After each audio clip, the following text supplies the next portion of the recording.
Welcome back to Primetime News. And a special welcome once again to our viewers on onespotmedia.com. Up first this evening, People's National Party General Secretary Dr. Dayton Campbell has been slapped with a defamation suit in connection with comments made against Minister of Transport Daryl Vaz on a political platform last month. Minister Vaz is seeking damages for defamation and interest pursuant to the Law Reform Act.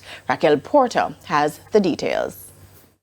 Attorney Catherine Minot filed a claim on Friday on behalf of Mr. Vaz, who is named as the claimant. According to court document, Dr. Campbell, who is named as the defendant, made the remarks on July 27 while addressing a gathering at the PNP's Northwestern Clarendon Annual Constituency Conference in Spalding. Mr. Vaz's attorney is claiming that her client was defamed through words in their natural and ordinary meaning, and in the context of the defendant's speech was meant to convey or imply that the claimant had engaged in criminal conduct. She also said Dr. Campbell's utterances implied that he was lacking in probity, moral integrity, and decency. The lawsuit claimed Dr. Campbell's utterances have caused serious injury to the minister, his feelings, and his reputation. It says the minister also suffered considerable embarrassment, anxiety, and distress. Mr. Vaz, through his attorney, is claiming that Dr. Campbell has failed and or refused to immediately tender an apology.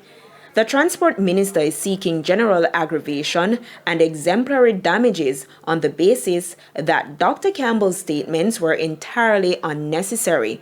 His attorney is also seeking an injunction restraining Dr. Campbell from further publishing or causing to be published in spoken word or written form the said or similar words defamatory of the claimant. The lawsuit was filed hours after former Prime Minister P.J. Patterson pointed out what he terms the appalling deterioration in public discourse from some in the political sphere and positions of authority.